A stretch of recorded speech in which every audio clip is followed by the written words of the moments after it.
right. I think we're live. Possibly live. Oh, and all the viewers just dropped out.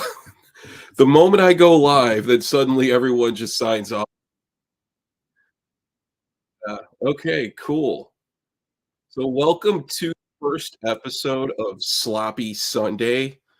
It's my attempt at bringing some sort of idea of comedy into the metal and music community. Um, One thing that I've always struggled with comedy is that I only really care about music. I don't care about topical crap or anything like that. Um, but I have some updates of some things coming out this week on my channel. Um, we're gonna go over some comedy records that I have, and kind of maybe discuss a little bit of the history of different types of comedy. Um, Stephen Wright, his whole style of deadpan humor, Jackie Vernon, which I'm sure not many people know about this one, and sort of what the Borscht Belt was back in the 60s. Richard and Willie and the Chitlin Circuit. Another thing that's 1960s, 70s black comedy that was, really kind of a really important part of comedy from that era. And then also maybe some George Carlin too, kind of. And so we'll go through that. And then I have a couple metal updates too. I got some new vinyl, some sick metals. I just today I blind bought something. Like I don't blind buy, with being a vinyl collector, there's this whole mystique about the blind buy and just grab something and buy it. Just yeah, and surprise me. Problem is that vinyl is so expensive nowadays. I really have a difficult time with the idea of just blind buying a $40 record. If it was a used bin that's $6, yeah, I'll blind buy that. I'll blind buy $6 records all day. A $40 record, I'm not so sure about that. Um, One of the blind buys that I picked up today from Meteor Gem here in Chicago is um, Ultha. All that has never been true. Again, following in line with modern metal bands where I can't pronounce the name of the band correctly on first attempt, even second, third, fourth attempt, I still struggle with it. I'll just, spit out the first syllable or two and then just move on. By that point, it's just known, we know who I'm talking about. So I have that one. I have a couple others that I got in the mail. And yeah, so Sloppy Sunday, which last night I went out to dinner. I went to this burger place here in Chicago called Kuma's Corner, and it's branded as a heavy metal burger bar. And the problem is when you look at all of this behind me, and then if you see my stack of vinyl, and probably about two-thirds of it is all metal, when someone like me walks into a heavy metal burger bar, you're opening yourself up for ridicule because, it's gatekeeping just doesn't apply to physical vinyl CDs or anything like that. Gatekeeping can apply to, oh, okay, so you call yourself a burger bar. Now prove it. So their branding, it's a little tongue in cheek. It's all just their the metal part of the burger bar. It's just top tier modern metal bands. The playlist that was playing in the restaurant on loop was four bands: High on Fire, Melvins, um, The Sword, and one other really safe band too. And it was only those four bands. and their songs playing on a loop. Um, the interior, the bathrooms, I'll give them that. The bathrooms did look like a metal appropriate bathroom, meaning it was absolutely disgusting, and you probably contract something while using the bathroom. It wouldn't surprise me.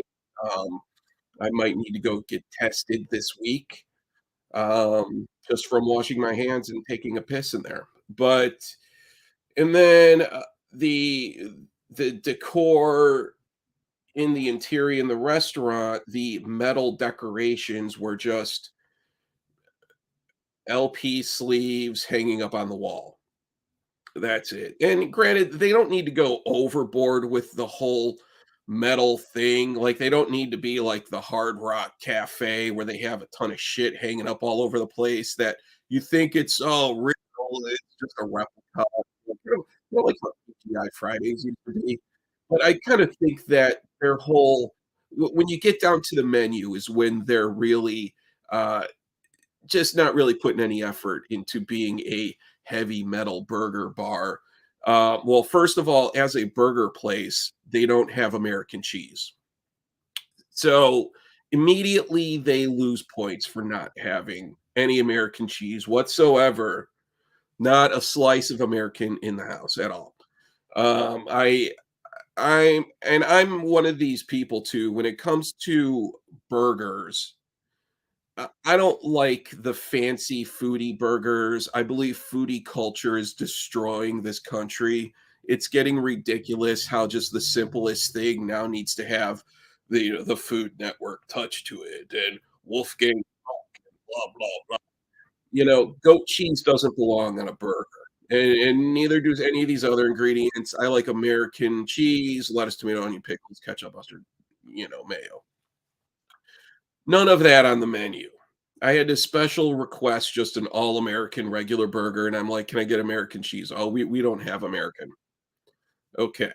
So, no American cheese in the burger bar. There are a few things that are more American than having American cheese on a burger. I mean, the name speaks for itself. It's American cheese. It's an American thing, just like apple pie. So I ended up getting cheddar cheese on the burger.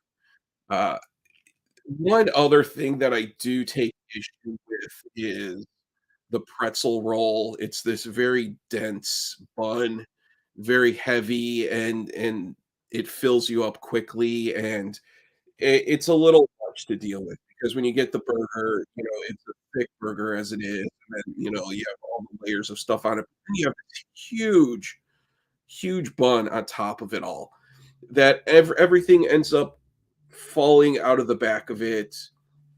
It becomes a mess. I I'm gonna give that place one more try to really impress me.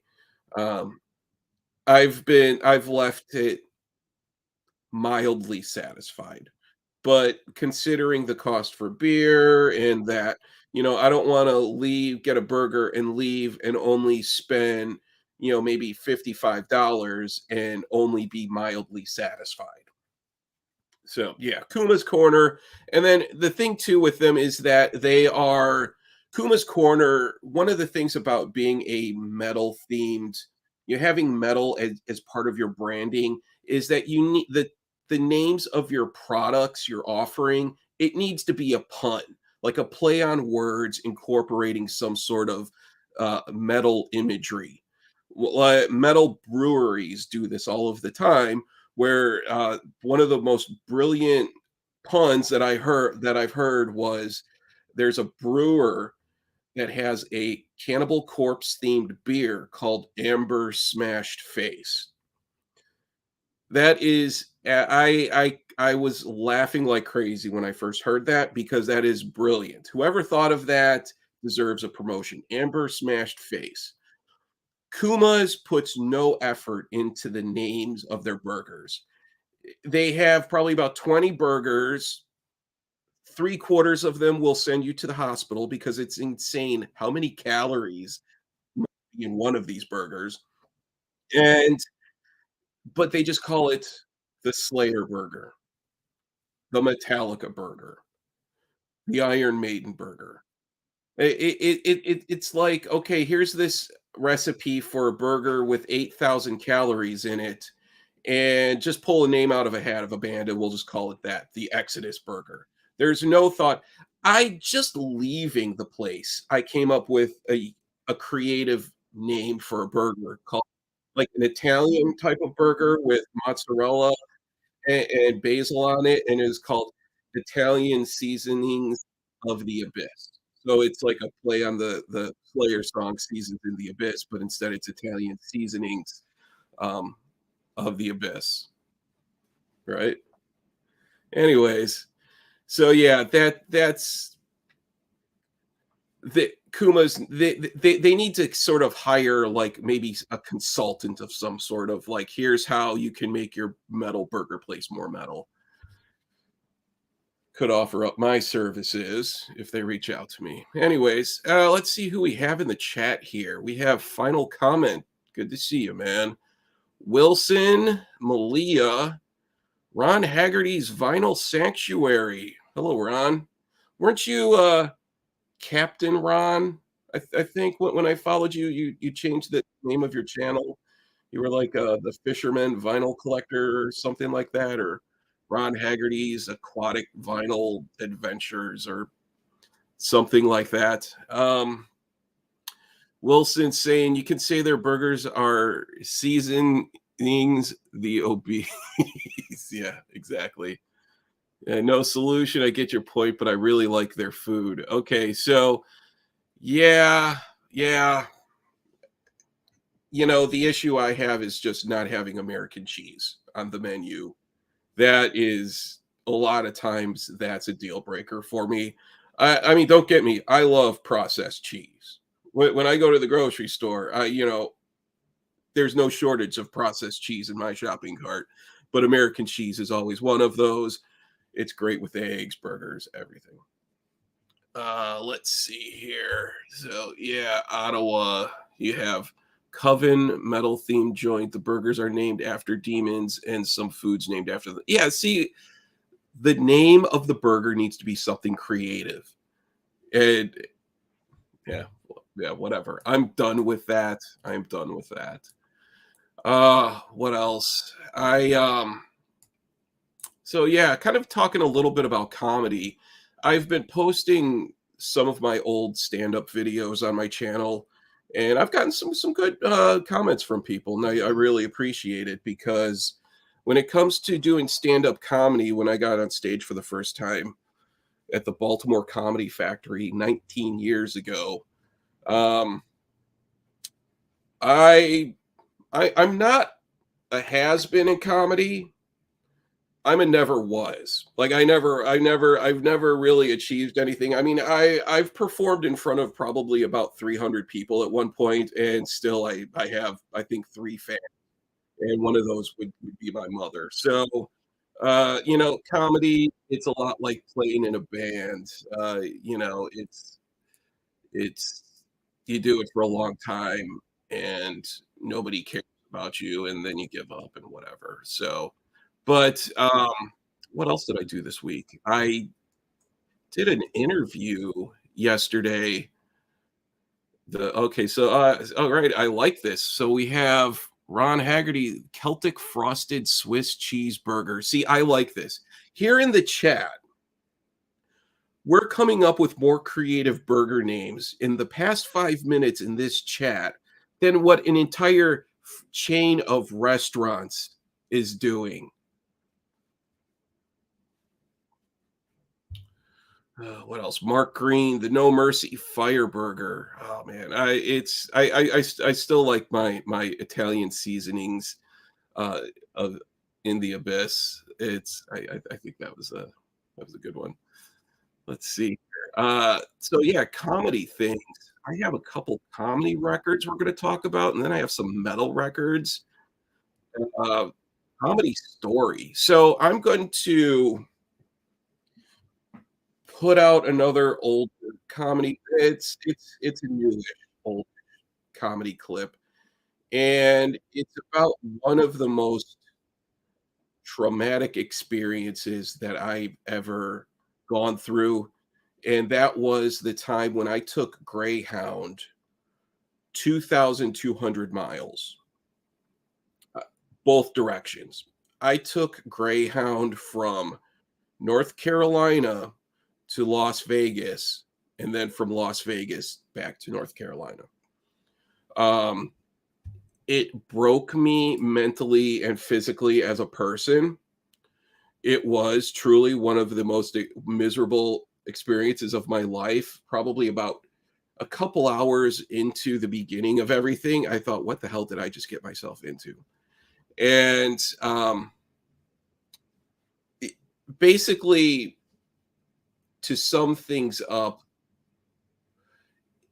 taking the level of incompetence that I dealt with from Greyhound employees, and just the whole experience was just an absolute. I was in this position where I left New York, and but then I'm like, okay, well, what am I going to do about comedy? Blah blah blah. And then I got accepted into this comedy festival in Las Vegas, and I was like, okay, cool.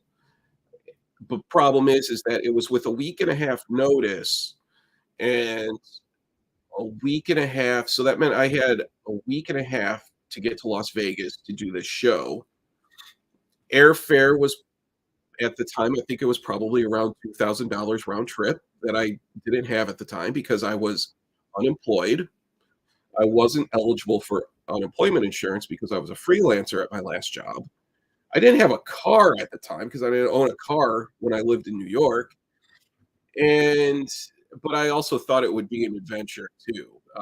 Like a road trip. Like, no, taking Greyhound cross country is not road. It's not a road trip at all.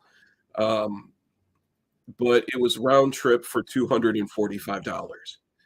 So when I saw that price tag, it is true you get what you pay for, and that was the most miserable $245 that I've ever spent in my life. 2.5 days each direction. I lived off of vending machine food for the most part. I didn't get any decent sleep. There was one point where, in the middle of the night, we stopped at a prison, and ex-cons who were just being released from jail were loading onto the same bus that I was on. And here I have this guy sitting beside me who had just been in prison for, I think, 9 years. One thing I've learned, never ask an ex-con what they were doing time for. Oh, no, because you will, yeah, you're gonna get a pretty, nasty look. And he told me about how he worked in the cafeteria and, how they butcher the pigs and how they make the soup with pigs now, and I'm just like, "Oh my god, what did I get myself into?"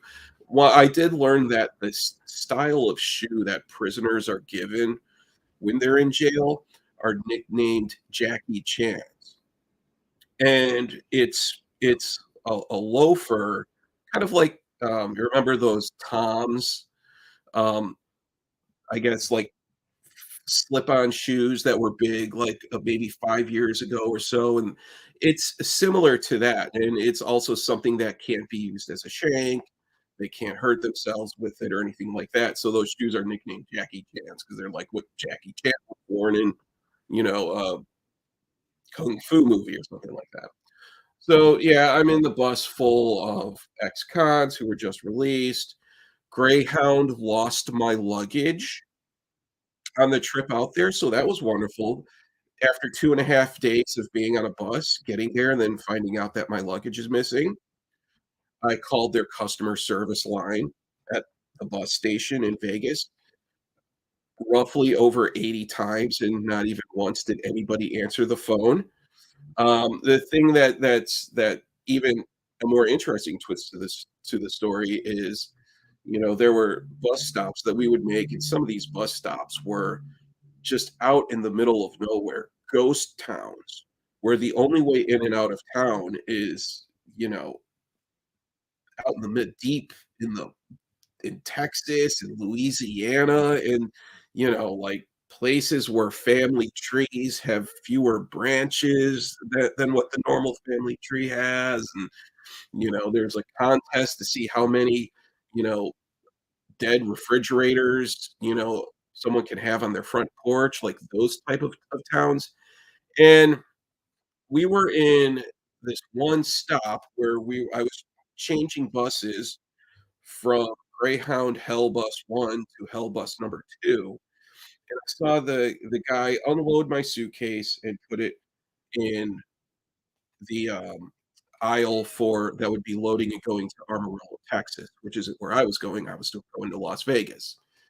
And, okay, I see my luggage sitting right there in the wrong lane for Amarillo, Texas, and I asked, the one of the luggage attendants, I'm like, "Okay, now that's my luggage right there.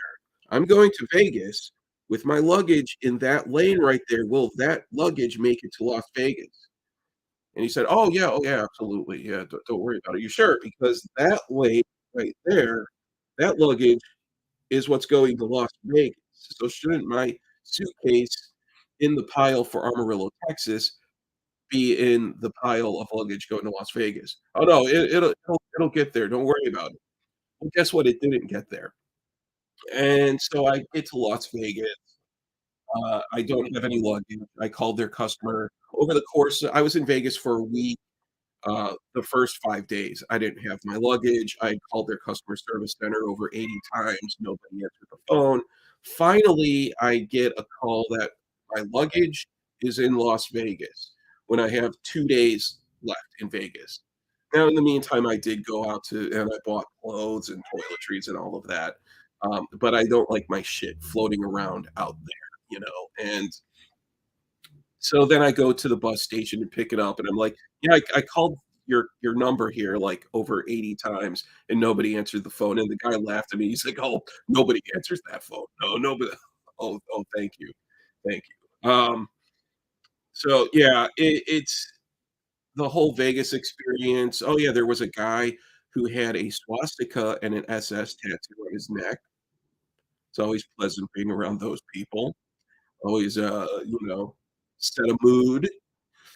And what else? Yeah, so I got there and then I came back and I was broken as a person. It really was a miserable experience. I am gonna post another like a stand-up clip this week of me kind of telling the story, some other things about the story and of going to Vegas on Greyhound, and yeah. And Ron Haggerty saying, "Faith No More, Angel Dust T-shirt. Don't think I've seen that before. Killer." Yeah, Ron, you and I gotta talk, man, because, yeah, classic '90s album, absolutely amazing album. Angel Dust, I mean, Faith No More at their peak. After that, they kinda just whole changed, their image and I don't know, sort of the image of what they are now where they're on stage and they're wearing all white and stuff. I'm like, "This isn't my Faith No More." My Faith No More was the real thing, Angel Dust, Jim Martin, the guy who wore all the, like, 3 pairs of sunglasses with, like, the long curly hair. That's my Faith No More. They are one of my favorite bands. Let's see here, Mark Green saying the Triple Death Burger. A lot of those burgers are death.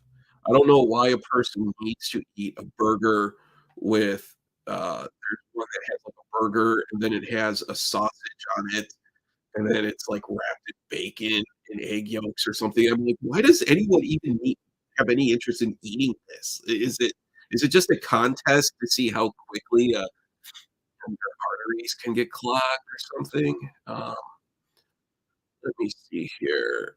Ron, I like Faith No More, with each album. Yeah, yeah, yeah, yeah, we did.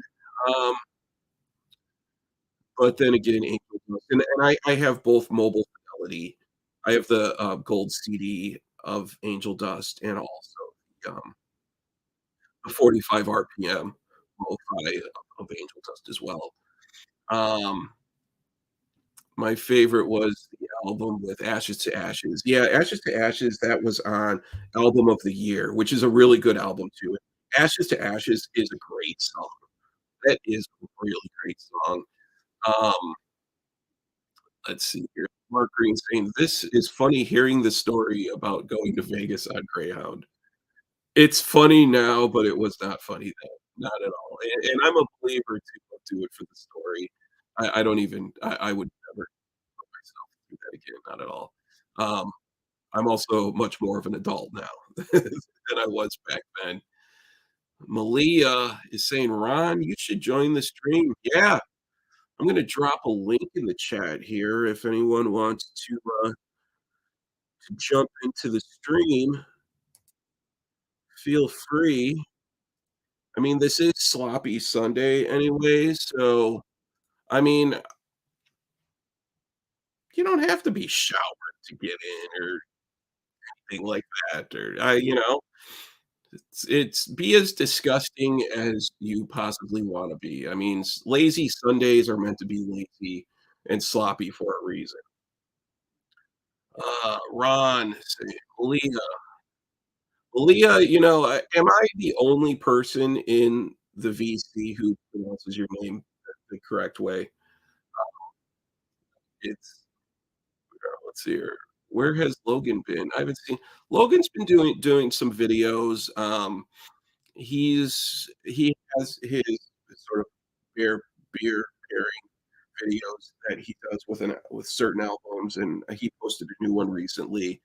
We haven't really been doing any live streams as a but I think that we might be doing a dive sometime soon. Believe it or not, I have a day job. This isn't my 9 to 5 here. So we all have day jobs, and I also have my cat who always needs to be part of the action too. Let's see here. All right, we have uh yeah, Mark Green, Mr. Bungle. Yeah, Mr. Bungle were awesome. They really were, and that was Mike Patton's band before he was in Faith No More. And then there have been iterations of Mr. Bungle throughout the years. Yeah, that first album, or what was the one with, the clown face on it, and then also the one with the eyeball. I haven't listened to those in ages. I don't even think I have the CDs for those ones anymore, but I still have the CD for, um, Calif California, I think is what it's called. It was the white one. Um, still, Faith No More, it's still always my Mike Patton number 1. And then also that album that Mike Patton did with Dillinger, Escape Plan. That was uh, yeah, that was a really good album. I like that one a lot too. Wilson is saying, "I used Greyhound from traveling around, and it's noisy and kind of crappy." Yeah, it's yeah, it is, and, otherwise, I get a ride from someone or use the train. Yeah, the train wasn't an option going from the East Coast to Vegas.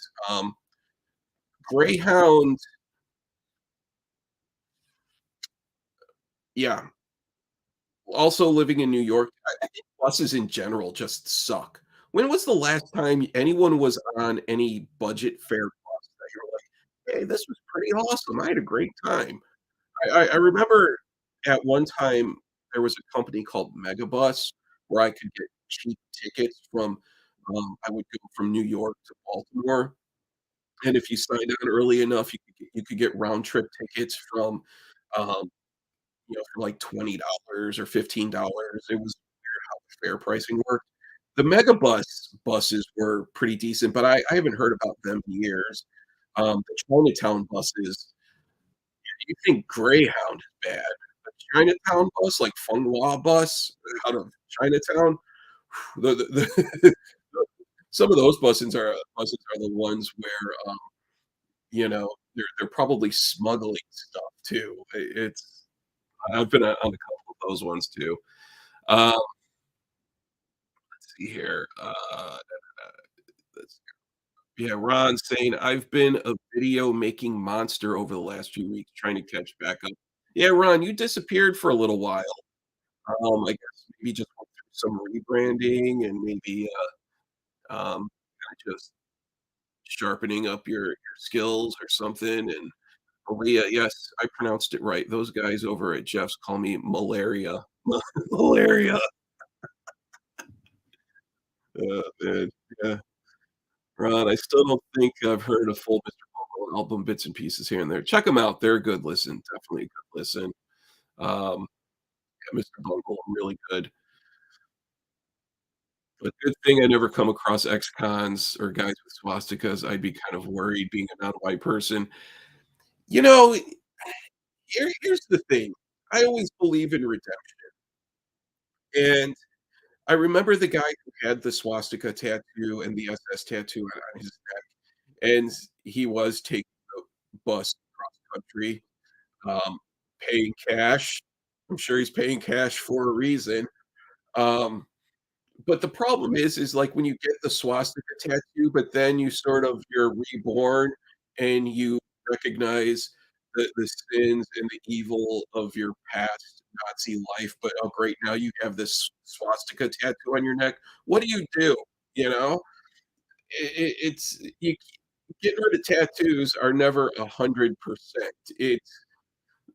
There's still gonna be some scarring there. There's and everyone recognizes swastika. It's not like you're gonna mistake a swastika for a dolphin or a rainbow or something like that. Like, a swastika is a swastika, and it's rare that anything is ever confused for a swastika. The guy who was on the bus turning his life around and, he's like, I'm my horrible past is behind me. I'm seeking greener pastures. I'm a new person with a swastika and an SS tattoo on my neck. So, yeah, it's probably some buyer's remorse there. Um, let me yeah, let's see here. Oh, Ron got deleted. That sucks, man. That sucks. Alright. Well, you know what? What else do we have here? Comedy record, plus who else? Maybe, talk about some comedy records. Um, I have a bunch of comedy records that I've been buying over the years, and, comedy records are kind of one of the few areas of the vinyl industry where you can still find them at reasonable prices. You can still get the $1, $2, record, comedy record, but anything even remotely rock or jazz or anything, what used to be a dollar bin record is now a $30 record. It's weird how the pricing has changed with, anything on wax. So, now this first comedian, Jackie Vernon, and let me tell you just a little bit about where Jackie Vernon came from. In the 1960s, or well, 1950s to the through, like, maybe the mid-60s, there was a Jewish comedy scene called the Borscht Belt, and the Borscht comedy circuit was a series of Jewish-owned vacation resorts, and that's what they were. They were owned by and for the Jewish community in New York. When they wanted to get away on the weekends, they would go up to the Catskills in upstate New York, and it was called the Borscht Belt because the resorts were all for Jewish clients. And a lot of comedians during that time, um, for the most part, white comedians, from New York were they got their start doing stand-up in, the Borscht Belt circuit in upstate New York. Jackie Vernon is one of those comedians. There are a lot of other comedians, Rodney Dangerfield, Woody Allen. Yes, I mean Now, we all know Woody Allen now, but I mean, Woody Allen back then when he was a stand-up, you know, New York comics like that, and a lot of them were Jewish, and they were booked because, okay, we have Jewish clients here, and so they would book New York Jewish comedians, and in comedy, Jewish comedy is a real thing. At the time too, in the '50s and the '60s, it was kind of, like, hokey, schmaltzy, where a lot of the humor was, "Take my wife, please," and Rodney Dangerfield, "I get no respect," you know? It was a lot of that type of humor that nowadays we don't really humor like that just isn't funny anymore. Back then, it was a thing, but humor and comedy has evolved a lot since then. Um, with Jackie Vernon was sort of the first deadpan comic. Dry, deadpan one-liners, um, unusually dark, especially for that time, um, where he on this record, there are 2 jokes about suicide, and this record is from I think it's from 1965, sometime around then. It's definitely, it's an old record from for that time, but and then, check this out too, check this out. So, it has that awesome center label, United Artists, but then check out this inner sleeve too. How cool is that inner sleeve? Both sides are like that. It's pretty awesome. When I got this record, I think maybe it had been played once and then just sat on someone's shelf. Um, but yeah, so this one there are 2 jokes about suicide and another joke about death, but also it was all very dry one-liners. Like, one of, a joke is, my family was so poor, burglars broke into our house and gave us money." Um, he's a single child from single parents.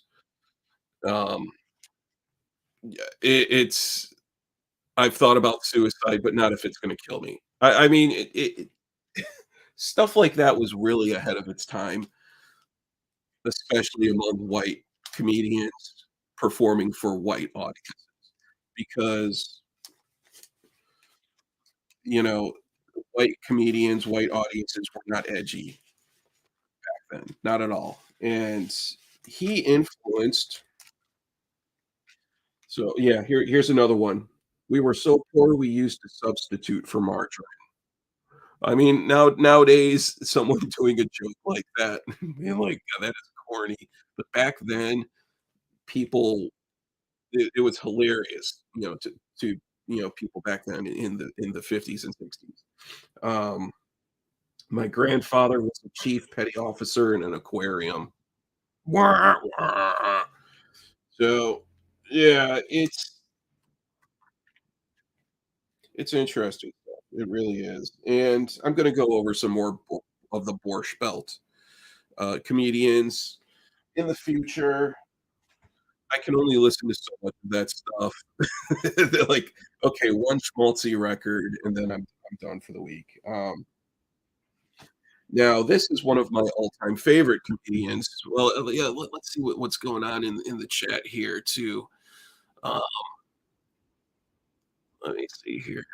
Lenny Bruce. Yeah, Lenny Bruce. Back then, freedom of speech didn't exist like how we have freedom of speech nowadays. Lenny Bruce was arrested, um, for saying things that were not the political norm at the time. Um, and yeah, comedians were arrested back then. I have some Lenny Bruce stuff. Again, it's the type of thing where a lot of comedy, especially if it's political, does not age well. Um, I have a record that I'll show in a bit where there are Reagan jokes and Nixon jokes. It's a little difficult to kind of like laugh over a Nixon joke, but hey, someone will. Um, Yeah, Ron saying, "I take my wife everywhere. She keeps finding her way back home." Oh, that is a good one, Ron. I like that. What do I think about Norm Macdonald? I absolutely loved Norm Macdonald. He was hilarious. When he would play on Saturday Night Live, Burt Reynolds, that was, like, some of the best sketch ever. He was so good, and he was just so dry. There was that one movie that he was in too, I think he was in a few movies, but there was I can't remember. Alright, Malia, I'm gonna do some Norm Macdonald's research here. Let's check the Norm Macdonald, IMB what is it? IMBD. Norm Macdonald, IMDb. Yeah, it was a sad, sad day when he died. Okay, yeah, The People versus Lit, Doctor Doolittle, Deuce Bigelow. There was one where he was the main, um, I can't remember which one that was, but yeah, Norm was great. I really miss Norm Macdonald. My favorites are the Jims, Jim Brewer and Jim Gaffigan. Yeah, I saw Jim Gaffigan quite a few times, because he lived in New York in the Lower East Side, so it was common to be at a comedy club like would see him at Eastville Comedy Club, and, he was there a lot because I guess he lived right around the corner, and when a comedian like that shows up, suddenly everyone gets all the other comedians who are waiting to perform, your spot's probably canceled now because the celebrity comic can just completely cut in front of the line of everyone else and get as much stage time as they want. It happens at Gotham. Jerry Seinfeld and Chris Rock were known to just drop in, and when they do, suddenly everyone loses their stage time for the night. A little frustrating, but whatever. It's comes with the territory. A lot of old comedy stuff did not age well. Yeah, it didn't. I mean, with changes in, social norms and stuff like that, but the political stuff does not age well at all. I'd say that's probably the worst type of comedy to have any legacy on. I mean, who really are some legendary political comedians that we just think of like, "Oh, he was the greatest ever." None. I don't know. Dennis Miller, then I don't know because then politics changes so much where, it's the position someone had on something 15, 20 years ago is something totally different nowadays, or, it's stuff like that's like one comedian, what was his name? He was a meth addict and he died, but all of his jokes, he was just about how horrible Bill Clinton was. It was during the Clinton era, and it's like, oh man, but he died during that time too. So it's like, okay, well, you didn't see what's coming after the Bill Clinton era. Um, oh, Bill something. He was never even really that funny either. There are some comedians where, like, Mark Maron is another one where it's just I never thought he was funny. I mean, he can talk and he has that wit about him, um, where it's like, okay, I could sit and have you on in the background, and then hopefully you have an entertaining guest. I just never thought Mark Maron was funny. I got a book autographed by him at the Barnes and Noble in Union Square. Um, And when I moved to Chicago last summer, I got rid of a bunch of my books. I'm like, "Okay, I'm never reading these things." I'm not reading like, I had, um, Dostoevsky, Brothers Karamazov, like like, I am not reading 18th century Russian literature ever again. Those days have been long. Like, I read the book once, and then the Brothers Karamazov, and then it's just sat on a shelf just to kind of, like, impress any girl who, comes over to my place and thinks I'm well read or something like that. it seems like English majors are one of those types that I attract. Uh, English majors and art directors. It's I don't know what it is about me, but I've dated an unusual amount of those 2, types, and but so I purged a bunch of my old books that I knew I was never gonna read again, um, and the Mark Maron one that he signed for me, I was like, "Ah, fuck it, throw it at the Goodwill, I don't care, I don't like him." His podcast, I don't even know if he's still doing his podcast. Um, Let me see here. You know who's surprisingly funny? Tom F. Wilson, who played Biff on. Yeah, yeah, yeah. Jim Gaffigan, see, that's the thing too. To be a clean comedian. Brian Regan is another one who is funny, but he's also clean, and that's what opens a lot of doors for you because it makes you more marketable for the mainstream. Um, but their comedy too, a lot of it is, and this is what other comedians do, is that it's physical in ways that we don't really think of it as being physical comedy, and that's what brings a lot of the humor into it. It's the facial expressions like this, like that's Dane Cook is a perfect example of that, where you set up a punch like this, and then you deliver the punchline like this, and that's what people laugh at. It's not a funny joke, but this type of expression is what makes it funny, and people laugh at that. Kevin Hart is another one too, where it's like that's just a lot of it is it's the facial expressions and, the inflection in your voice that makes something funny, and it builds energy into the delivery, and then you give a silly face, and people laugh at that. Yeah, Bill Hicks, he was the one who I was talking about before, who, yeah, very political, but also political of a different time that wouldn't that just doesn't age well. Mitch Hedberg, okay, so Malia, so okay, I had tickets to see Mitch Hedberg. I was living in Baltimore. I'll never forget this, and I think there was an improv there, like a Baltimore Improv at the time. I can't remember where it was. I had tickets to see Mitch Hedberg, a buddy of mine and I, and he died 2 days before I was supposed to see him. And I distinctly remember this because my job was in DC at the time, and I was driving through DC, like, on my lunch break, and then I hear on the news, on the local news, Baltimore, DC Metro News, Mitch Hedberg was found dead in his hotel room.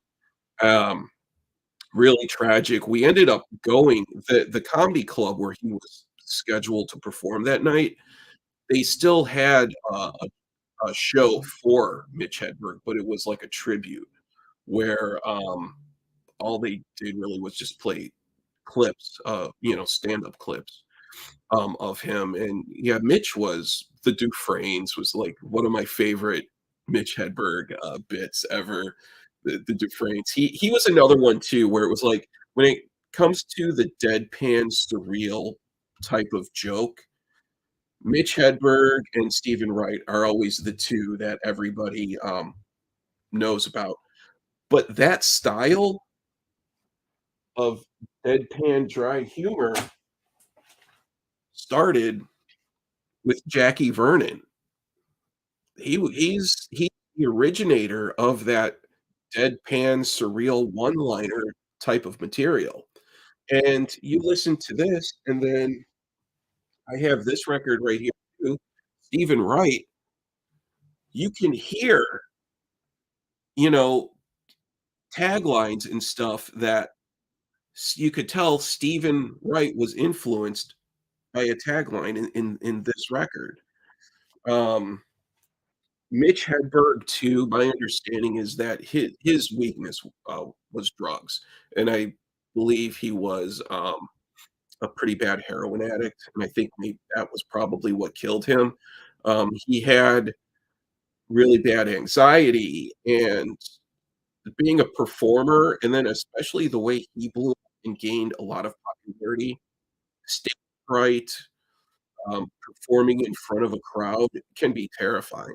when you don't have experience doing that, and so he self-medicated with drugs, and that's why he was just always his stage persona, he just was always just there and, you know, didn't move around really, and a lot of that's because he was on heroin a lot of the times. Um, a lot of comedians do it, and I'm guilty myself of, when I was newer to stand up, not heroin, I wasn't doing heroin, but I would drink a lot before I would go on stage. I had to be drunk, and there were times when I was like, "Oh god, here it is, it's a room of, like, 40 people, I need to make them laugh," but the problem is I'd get sloppy drunk, and then I would fuck up my lines, I'd set up a joke, but then forget the punchline, and, uh, finally, after I saw a few videos of myself where it was obvious that I was drunk on stage, then that's when I just quit drinking before shows, because then you build a reputation too, because nowadays clubs, um, they're more worried about lawsuits. A drunk comedian could attack someone, or someone in the crowd could attack the comedian. If you're drunk on stage, you're a liability for that business. Um, and I mean, there are still comedians, and it's the type of thing too, when you're a nobody, you need to follow the club's rules.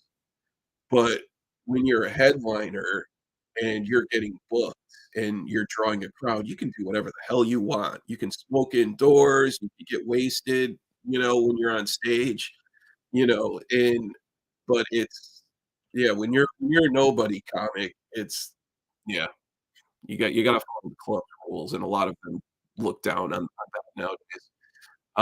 But yeah, Mitch Hedberg. I'll talk about Mitch Hedberg, maybe in, like, the coming weeks or so. 'Cause I have a couple albums of his that would be good to discuss. Bill Hicks, I don't own any Bill Hicks. Yeah, couldn't get into Bill Hicks again, it's just really political. It's also really angry, and it's that type of comedy too, where I think maybe if I was in a certain mindset at the time, maybe in my life, if I was more political than I am, then I might enjoy Bill Hicks more. Um, yeah, let's see here. One of the few older comedians that holds up. Yeah. Let's see here. Who is the one new guy that mirrors Norm Macdonald? Well, there's a comedian, his name was Dimitri Martin. He was associated with The Daily Show back when Jon Stewart was on it. And his solo stand-up was the very dry one-liner types, which is what, Norm Macdonald was like that in a lot of ways too. Oh god, Norm Macdonald had such a great stand but, there was I think Dimitri Martin was his name. He was more into that one-liner, deadpan, surreal style of material, but I haven't heard about anything from him for a while, so maybe he's, um, doing voiceover work or writing or something. A lot of times comedians, um, they have multiple gigs. Like, it is rare to just be a stand-up doing only stand-up comedy. It's like stand-up comedy is just something that they do in addition to also being a voiceover actor. Or maybe they already have an acting gig, or they're writing for TV or writing for magazines or something. It's you wear multiple hats when you're a performer like that, just like in bands, a lot of bands, the dude's playing guitar in a band, but when he's not on the road, maybe he's giving guitar lessons, to help pay the bills or something, it's the same type of hustle. Um Mark Normand. Yeah, that's right. There's a podcast that Mark Normand and Sam Morrell have on YouTube that's actually pretty good, and I think it's called "We Might Be Drunk." Um, Good podcast. I just started getting into it recently, but it's definitely pretty funny and, they cover some good topics, and they're both they're both funny guys.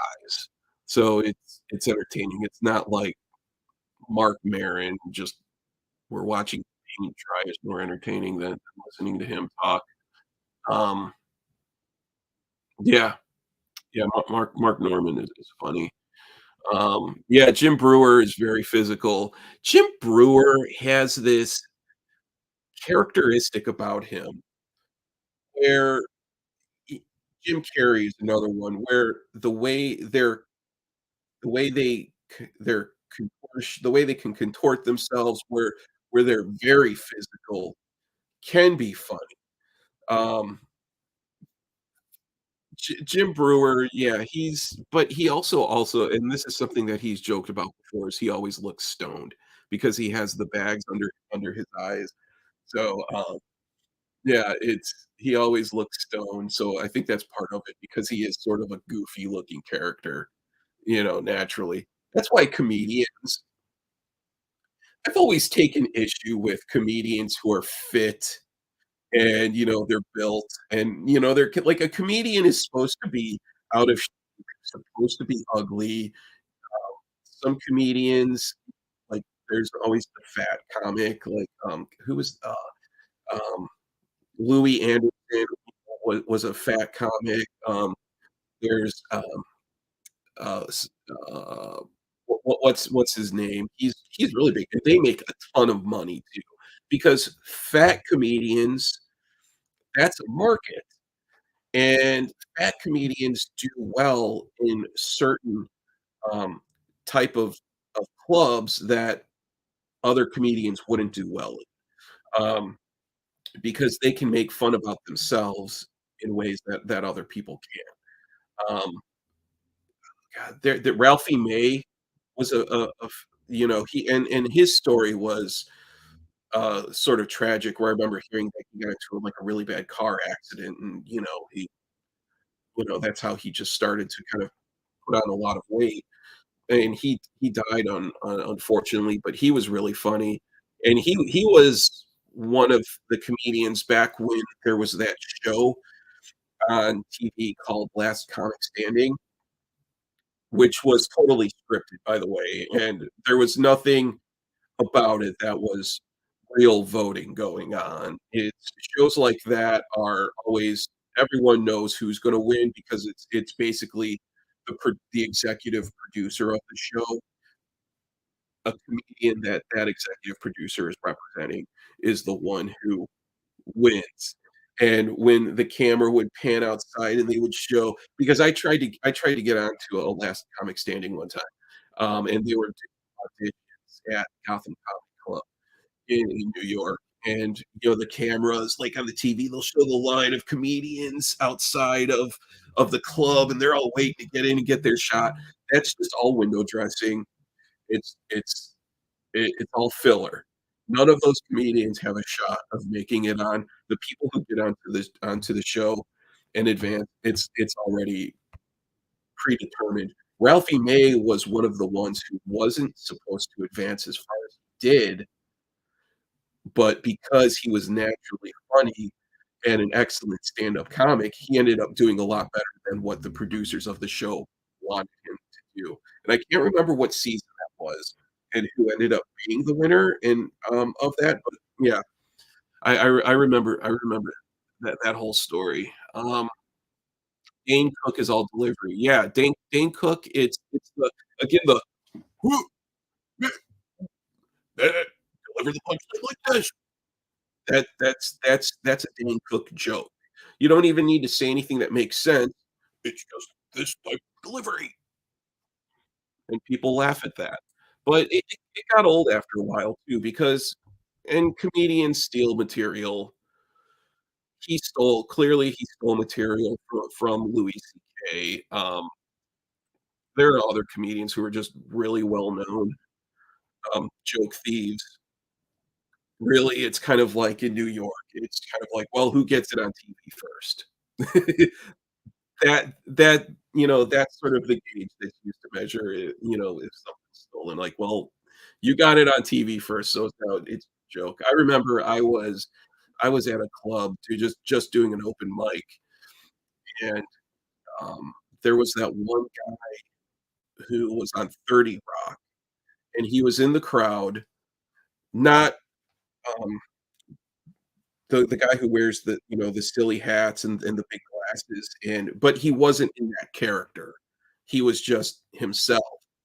But he was in the crowd at the open mic, and you saw him when comedians were on stage, and I when I was on stage, he's sitting there just writing down notes of what everyone is saying, and then I remember I had a bit that I did about I've done some horrible jokes over the years, like, really bad, like, stupid jokes, and I had a joke about how I went to, uh, tech school, what was it? No. Oh, it was so stupid. I I played college football. I went to tech school, but I went to DeVry. All of our cheerleaders were dudes, or I mean, it was something stupid, but that's the whole premise of the joke is that playing football, but at DeVry. And sure enough, like a few months later, I remember seeing him on TV. He had like a Comedy Central special or something like that. "Oh, what did you know? He had a joke about playing football for DeVry? Gee, I wonder where that came from." So, yeah, let's see here. Oh, yeah, you know what? I forgot that I keep forgetting about this. I'm gonna alright. Ooh, John Candy. Oh, man, do I miss John Candy. So many classic '80s movies, Canadian Bacon, um oh my god, John Candy was amazing. Planes, Trains, and Automobiles, and and John Candy, he got his start on the Canadian version of Saturday Night Live. I know, Wilson, you can probably educate me a little more. SCTV, um, where, John Candy was on that. I think, um, who's the Schitt's Creek guy? Um, he was on he was part of SCTV back in the day, and someone else, um oh, yeah, the guy who, was in Ghostbusters, who played, shit, what was he played the scrawny, nerdy guy on Ghostbusters. He was also on SCTV. So, I think that, um yeah, SCTV, I kind of always thought of that as, like, Saturday Night Live of Canada. Yeah, John Panay, he died unfortunately. He was another fat comic too. He had that one whole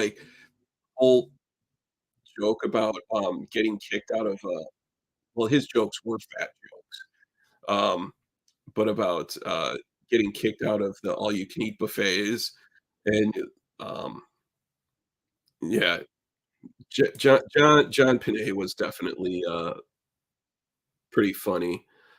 Um, what do I think of Paul Tompkins? He was good.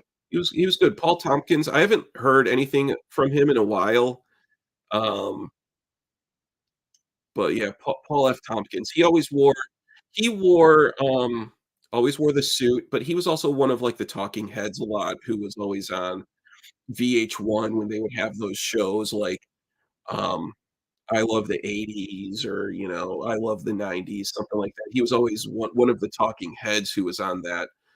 Um, yeah, Norm Macdonald reminded me of Stephen Wright. Yeah, yeah, Norm Macdonald was also Canadian, by the way. Um, but yeah, John Candy, John Panay, Living Color. Oh, man. Yeah, Living Color when that was on. Do you think that they could do Men on Film nowadays? Like, is Men on Film. I don't know, I always thought 2 snaps in Z formation, like, I just always thought Men on Film was hilarious. something about nowadays, I just feel like, they could get canceled for that, but Men on Film, was that was really good. Alright, Rick's in the chat. What in blazes is this channel talking about? Funny stuff? Yeah, yeah, we're trying to talk about some funny stuff. Um, let's see here. Chris Farley. Oh, man. Yeah, Chris Farley, another legend.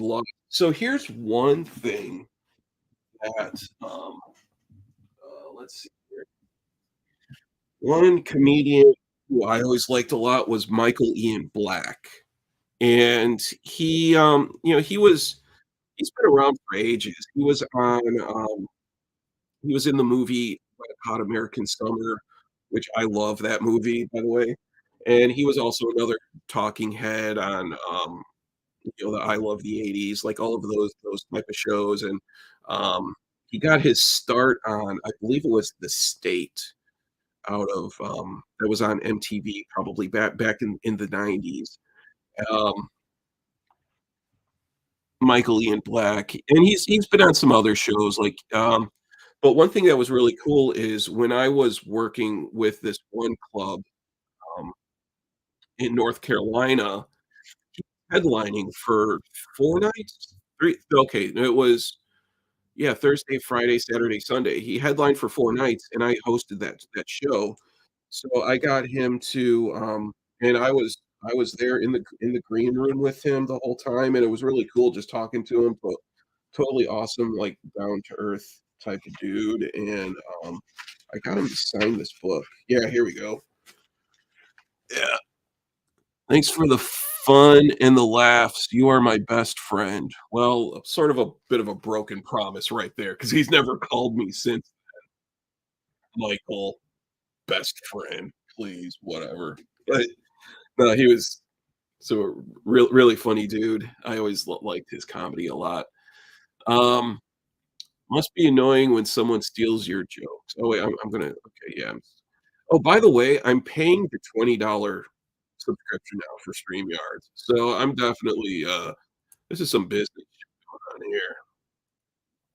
Uh, talking comedy. We are talking comedy. All right, break. Remember that show, Comics Unleashed? Yes. Comics Unleashed, and, it I've fallen out of love with Comedy Central. It's it's just a lot of it. I mean, I don't know, someone recommends something to me on Comedy Central that I need to watch, and I'll watch it. Um, it's just I've lost interest in a lot of the shows that they've had. A couple of shows that I have liked recently were Nathan For You, um, but I believe that was on HBO. I think I watched it on HBO Max. So Nathan For You was really good. And then I think he has another show out now, that I haven't watched yet, but I want to. He has a really good dry sense of humor. Um, yeah, Chinese buffet. "You go now, you leave."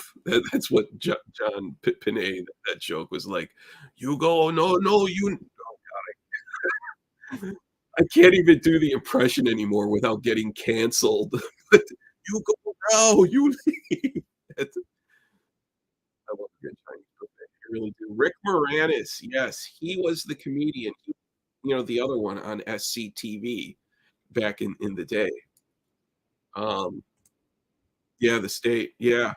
Yeah, and, a lot of the performers from The State, a lot of them went on to become really successful, just like Mr. Show. Anyone remember Mr. Show that was on HBO back in the '90s? I mean, Bob Odenkirk and David Cross, they were the 2 main writers. Every other person on the show, including Brian Posehn, who I got to hang out with when he was in Charlotte, Sarah Silverman, and other one, they all went on to do awesome stuff. So it's like if you hook up with the right crew, it's things just um, have you ever seen The Roast of Richard Pryor? Oh, man, I think I did. I have a few Richard Pryor records that I'll talk about it sometime in the couple weeks. I need to make time to listen to the record. I don't want to just pull a record and just be like, "Oh, yeah, here's this," but Richard Pryor, man, that joke about the time he set himself on fire while he was speedballing, crack, sheesh. The Rehearsal is awesome. Nathan yeah, that's right. The Re The Rehearsal. I need to watch that. Uh, Kids in the Hall. Yeah, that's another classic show. Kids in the Hall was great.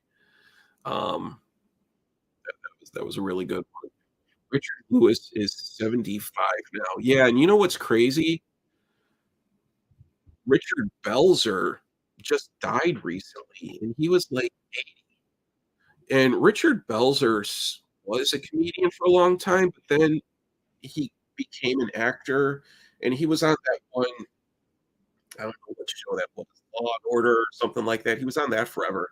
I never knew of him as a stand-up comedian after he got into being on TV. It's yeah, but he just died, so I can't really sit here and think of, like, a hilarious Richard Belzer joke that I've heard just because I never really had I only knew him as the guy who always wore those sunglasses, um, like the Jim McMahon type of sunglasses.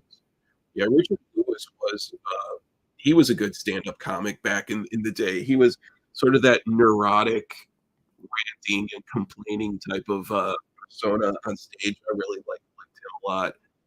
Dennis Miller, yeah, back in the '90s. Um, Dennis Miller, you know who's the modern Dennis Miller? Is Seth Miller, and they have the same last name, by the way, or at least that's their stage last name. A lot of comedians and actors, they drop their go with something more marketable or whatever, or because they have a dark past that they don't want anyone to find out about, but, uh, because Dennis Miller always had to use huge, big words with everything, and that's exactly what Seth is it Seth Miller? He was on Weekend Update on SNL, and then he has his late night talk show. Um, his his honestly, I don't think he's that funny, but it's kind of there's a point where it's like, "Okay, put the dictionary down and just talk like a normal person, please." Uh, Dennis Miller, to the best of my knowledge, was sort of like the first, like, big word comedian who had to just pile on a bunch of big words. Um, The Pest, yeah, that was you know what? I think I saw that too, by the way. Um, John yeah, okay, he's so much of him. Yeah, yeah, I'm never a fan of his. What do you think of Tim and Eric? I'm a big fan, but all my friends hate them. Yeah, you know what? I just think Adult Swim in general, you either love it or you hate it. Um, Tim and Eric, um, I like them, but I also don't really I like what they were doing because they were just doing bizarre bits with sort of maybe like old school video editing techniques. A lot of what they did was really bizarre. I could say that I like them. I didn't love them, but I did like them. When John C. Reilly came onto their show and did his whatever that one bit is that he did, yeah, I forget what it's called, but yeah, Tim and Eric, they're all right with me. Let's see here. Yeah, but that movie, The Pest. Yeah, I don't know. I haven't seen that. I've been really bad about watching movies. Um, but okay, so now another comedian here, Stephen Wright. Now, Stephen Wright, I would say is easily one of my top 3 all-time favorite comedians ever. Um, again, the deadpan, dry humor. Um, eh, I think he probably to write a lot of these jokes probably was on mushrooms to come up with the idea because it's to write some of these jokes. I mean, earlier on when I was my stand-up from when I was a lot younger, I was trying to mimic his style so hard, and I have an old video of me, um, of just doing, like, Stephen Wright style one-liners, and it's very cringy. It is, it's something where and I'll post it at some point, but it was yeah, yeah, that material way in the past, but now Stephen Wright with this, like, sort of his one-liners of, what was it? I was a proofreader for a skywriting company. I mean, some of them are so stupid, but also so smart at the same time, and you can start to pick out the formula for how he would write the joke of, here's one thing, well, what's the juxtaposition of that? And, where's the irony? Um, what was it? I bought used paint from the hardware store. It came shaped like a house. I mean, it's some of that is so stupid, but like this one, oh yeah, he was hitchhiking and a tr a semi carrying cars picked him up, so but then he picked up 19 other people. I don't know, it's kinda stupid, but oh, is it I bought an irregular phone. It didn't have any fives. So when my friend said, "Why don't you ever call me?" And I'm like, "I can't call you because my phone doesn't have any fives on it." You know? Um, but yeah, Stephen Wright, I shared a post on, my YouTube channel of probably my favorite Stephen Wright performance ever, and it's from HBO, back in the day when they had, the comic relief, um, uh, telethons or, fundraisers that they would have every year, and those were always great to watch, and the comic relief from 1987, I absolutely love his his, um his performance that night. It's just so great, and it's just so there is a part or 2 when he breaks character, but at that time, though, it was just him. He was the only comedian doing that style. Um, so he really had freedom to do whatever he wanted. Nowadays, and, when I tried to be like Stephen Wright, breaking character because then immediately everyone labels you as, "Oh, you're the Stephen Wright comedian. Oh, you're the guy who wants to be Stephen Wright." You're like that. Then when you break character, suddenly now everybody's, "Oh, well, Stephen Wright never broke character like that," and blah, blah, blah. Um, so yeah, this is a really good one, but definitely if you wanna check out anything by him on YouTube, just do a search for Stephen Wright, Comic Relief 1987. Or, check out my community post with that video clip. It's just so trippy. Like, yeah, absolutely. Um, alright, so what do we have going on in the chat here? Okay, Doctor Steve Rule. Yeah, that's right, he is the one, you know, Malia, you like The Pest. I have a feeling, Malia, you're like me in that I like bad movies. Um, like, I don't have any appreciation for good movies, like any that win awards or anything like that. I like bad movies, and one, movie that I've been wanting to see again is It's Pat. Remember on Saturday Night Live when they had that character, Pat, and Pat was oh my god well, by nowadays, I know Pat was non-binary. Back then, nobody knew what non-binary was, but, but nobody could figure out but then Pat was always like, "Eh." My lover, Terry, and then nobody could figure out who was who, and they're like, "Oh, Pat," and you're like, "Oh." Pat would be like, "Oh, it's that time of the month for me, bills," like, um, it's Pat it's such a terrible movie, but I wanna see that again. Um, that was I forget the name of the actress who, who played Pat, but I think that was from the era of SNL when, um, um, what's his name? Will Ferrell from that era of Saturday Night Live, which, in my opinion, is the last watchable era of SNL. I really I don't watch Saturday Night Live anymore. I don't have any interest in it. It hasn't been funny for years. Um, Saturday Night Live, the best years were, the late '80s through the mid '90s. I would say, Phil Hartman and the unfortunate tragedy that happened with him. But when you go through Phil Hartman, and then there was the era, of course, the Chris Rock, Chris Farley, Adam Sandler, those years, but then also then Norm Macdonald started to, come into the picture. And I think Jim Breuer was also right around that same time, I wanna say, um, but yeah, I mean, that whole stretch from the late '80s through probably the mid-90s, probably, like, the golden years for SNL, in my opinion. I mean, the really early stuff, with Chevy Chase and those that was just, you know,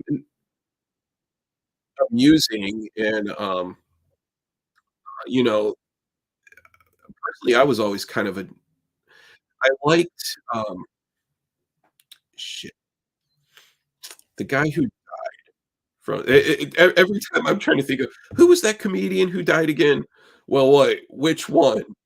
Because they all end up dying from drugs or something. Dom not Dom, he's, someone in the chat, help me out here.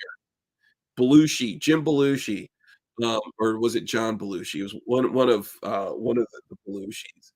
He was like the first Chris Farley type of self-destructive fat guy who would throw himself around and, yeah, John Belushi, yeah, and, I mean, he had his moments like, "Cheeseburger, cheeseburger, cheeseburger," and all of that went the whole Chevy Chase, Dan Aykroyd era of Saturday Night Live, I think would probably be funnier for people who watched it during that time live, and that was what comedy was for them, but going back and watching that stuff now, it's just not really that good,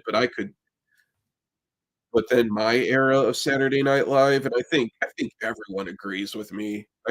Like, seriously, I would love to meet someone who defends modern SNL as being the best because there's no way possible that it is. Um, I could still go back and just watch, Chris Rock doing, I remember his bit about what was that show where he was what was it was the show about being like a black man in Black America and something X was his name, and then he was like, "Figures they give February is Black History Month. Of course, it's the shortest month of the year." Um, yeah, so good. Um, yeah, let's see here. Ron Haggerty's No Fries. Yep, yep, yep. Oh, you know what sort of a later on version of that? Remember when Adam Sandler, when they were the Greek guys working at the diner and they like, "You like the juice? Hey, you like the juice? You like the juice?" That was a really good that was a really good bit, and you could tell that that was influenced from that original cheeseburger, cheeseburger, cheeseburger, from that era.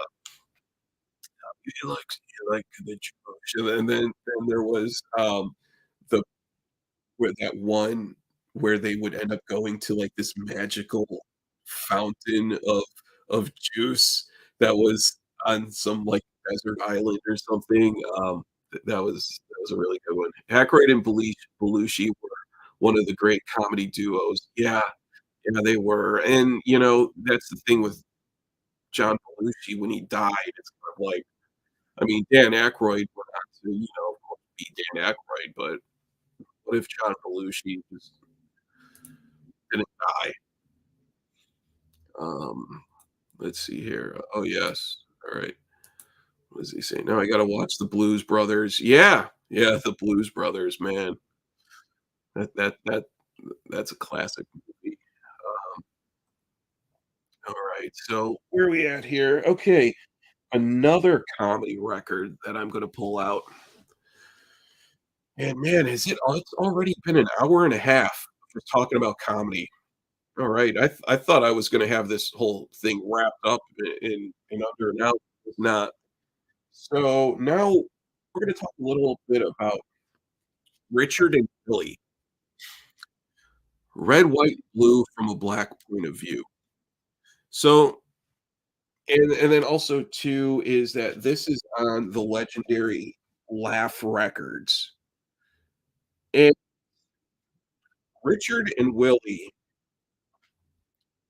was involved or part of what was considered the Chitlin Circuit, and the Chitlin Circuit was, um, in the 1960s and in the '70s where or well, I'm sorry, in starting with the '50s, a lot of this too was pre-civil rights, and, um, there were clubs, and it was a whole entertainment scene of singers and comedians who were all black, and these were black venues that hosted them, and that's where black people could go to see comedians. And Richard and Willie was a ventriloquist act, um, and a very, very, very dirty X-rated ventriloquist act. Um, they're I can't repeat many words off of this album, um, because if I did, I would I'd be canceled before the stream was over. I'd never work again. There are plenty of words, colloquialisms colloquialisms that I can't say on this, and but it's really funny because, this album was from 1974 or no, I'm sorry, I think it's from '76.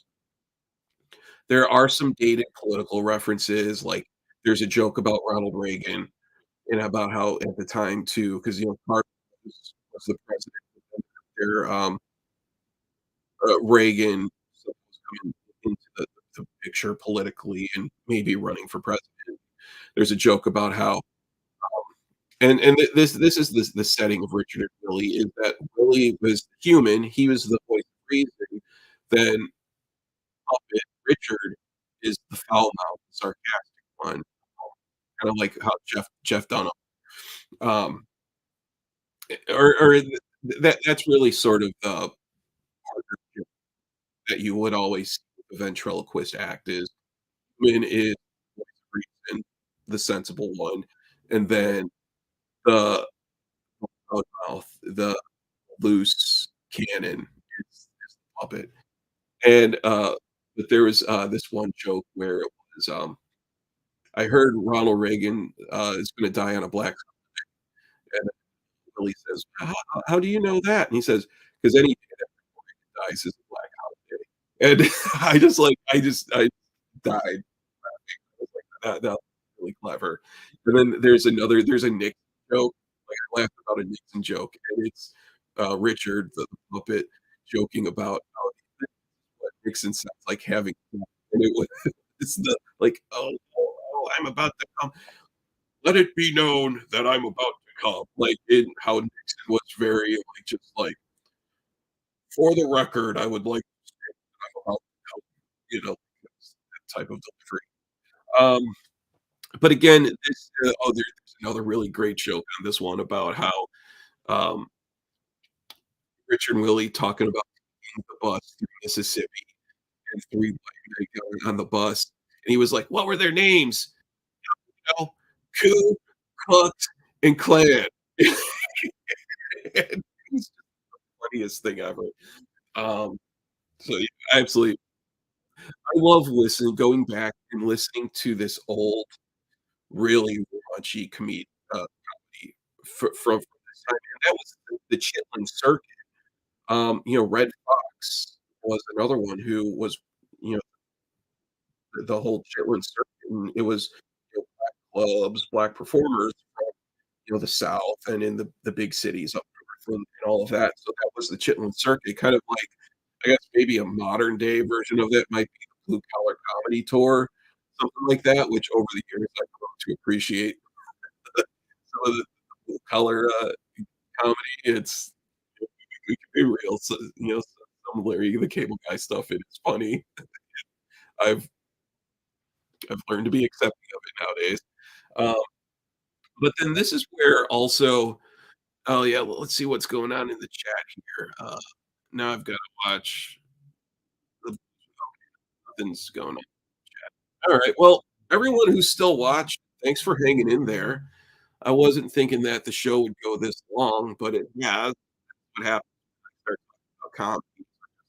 Go on and on and on, and I'm gonna start doing this show weekly of, just talking more about comedy and metal and, um, whatever else, I could complain about. So, yeah, okay, so Laugh Records. Also, by the way, too, Laugh Records, I love that logo. Now, Laugh Records was a record label from, I wanna say from the probably 1960 through 1982 is when they were around, and everything that they put out, it was almost all just comedy. Um, filthy dirty comedy, like comedy that even by modern standards, well yeah, comedy you wouldn't even hear nowadays because there just aren't comedians who do anything that edgy anymore. Um, but some of Richard Pryor, his early stuff too was, um, on Laugh Records, but it's a historic record label for comedy records. Um, the stuff that I mean, a lot of, the album art would even say adults only or is X-rated. A lot of times they would have naked women on the covers, which at that time you never saw that, but they would have, like, a topless woman, but then have, like, stars over her breast. Um, I have a good amount of Laugh Records, but I would really love to really kind of just get a bunch and sort of do like a kind of a deeper dive. Not a deep dive, but just, kind of maybe more history of the label itself because it really was groundbreaking because to put out material like that, censorship existed a lot back then. I mean, I think censorship has changed over the years because there is definitely a lot of censorship nowadays. Back then, comedians were arrested, uh, for being really edgy and stuff. So the only way that you could hear really filthy comedy was a record like this or seeing that performance in a club because stuff like this never was on TV, it wasn't on the radio, uh, not in movies, so, your outlets were really limited of where you could find comedy like this. It was definitely a grind, back in those days to, be an X-rated comedian and make a living doing it. Sure, cost of living was a lot less, but to get your name out there was a real challenge. Um, so, yeah, Laugh Records. Yeah, George Carlin was on Laugh. Most of the performers who were on Laugh Records, they were mostly black comedians, and, the George Carlins, who were also on that label. Skillet and Leroy, they were one of the acts that just put out really filthy comedy.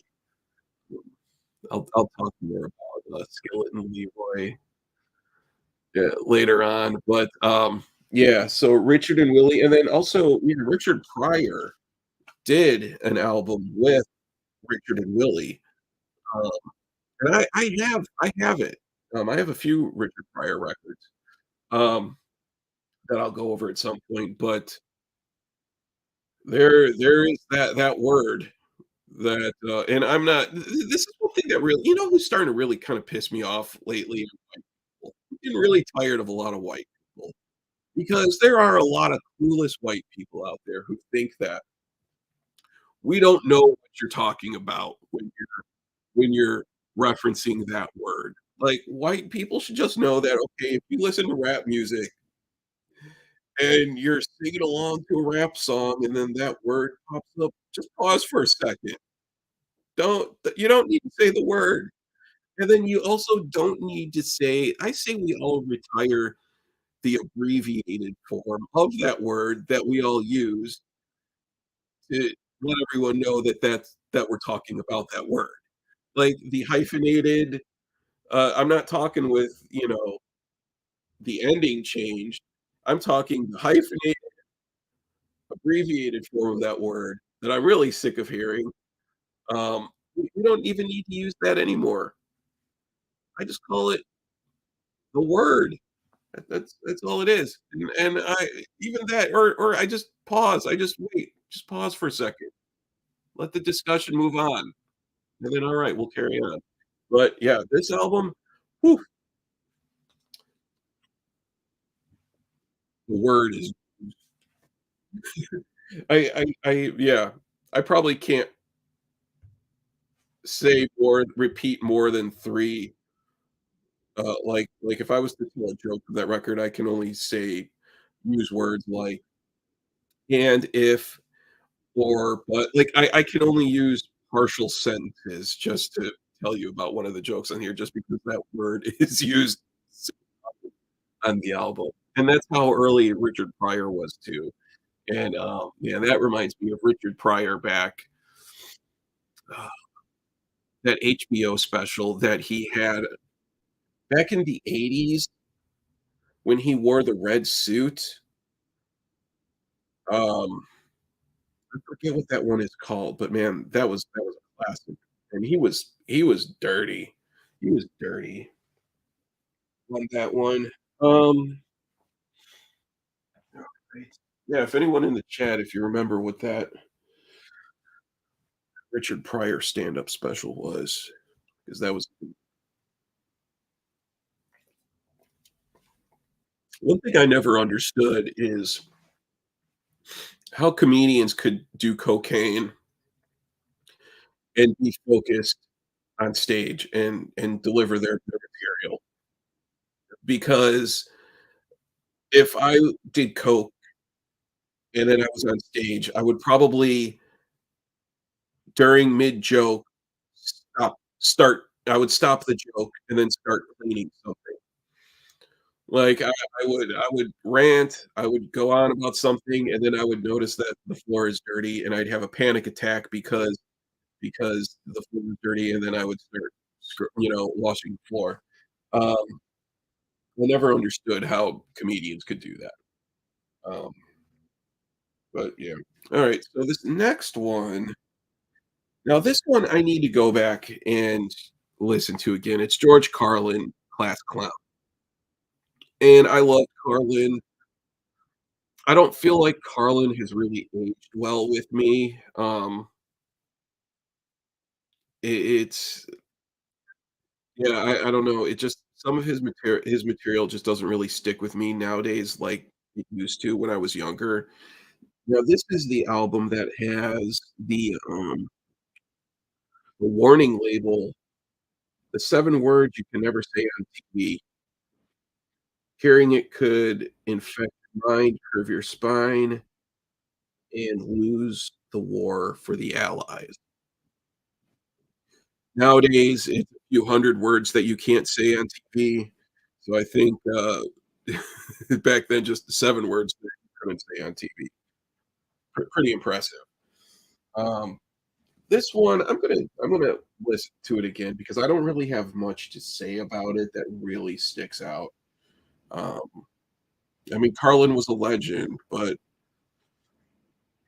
a lot of it was he did some good fart jokes. Like, I love fart jokes, bathroom humor. He he did quite a few fart jokes during his time, and I respect him for that. Um, I love fart jokes. All right. Oh, man, where are we at here? We are man, has it seriously been an hour and 45 minutes since I started? Wow, okay. Um, so moving on from comedy, we have 6 people watching right now. Thank you for, hanging in there. I did a blind buy today of a $35 record, but it was recommended to me by the guy running the store, Meteor Gem. It's, um, Ultha, All That Has Never Been True. This one, if anyone in the chat is familiar with this album, I have no idea what it sounds like, but it was highly recommended to me, and I trust the dude who recommended it. Um, I'll check it out this week, and then maybe I'll report back with my findings on what that was. And oh yeah, so this week I'll also have a video coming out on Saturday. I did an interview with J Dog from Hell's Headbangers Records, and anybody who watches metal YouTube videos know J Dog, pink panty wearing, new poser stomping, hey devils, and nice guy, definitely a nice guy. Hams it up for the camera, and he understands that it is about being silly. So I we did a really good um, show, and I'm gonna post it. I think maybe Tuesday is when I'll post that. But what we did was a deep dive back into some Hell's Headbangers releases that I've bought over the years, and I have some stuff going back to like the really early days of Hell's Headbangers, in which I think really they're one of the top, you know, distros in North America to find underground metal. Um, and yeah, he definitely seemed to have a good time. I think I might see him at Chicago Threat Fest. Um, and he hinted at probably wanting to do another episode too, so that definitely would be cool.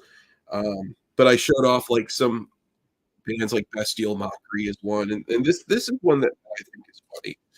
Like where nowadays would we ever see skulls mounted on bamboo sticks? I mean, nothing says "get off of my lawn" more than this. Like, I would love to be just a bitter, angry old man and have this type of this style of lawn decorations just to scare all those damn kids away from me. I really, yeah, this is 1 7-inch that we talked about on the stream, and, yeah, so that was that was a good show, and, let's see what we have going on here. So,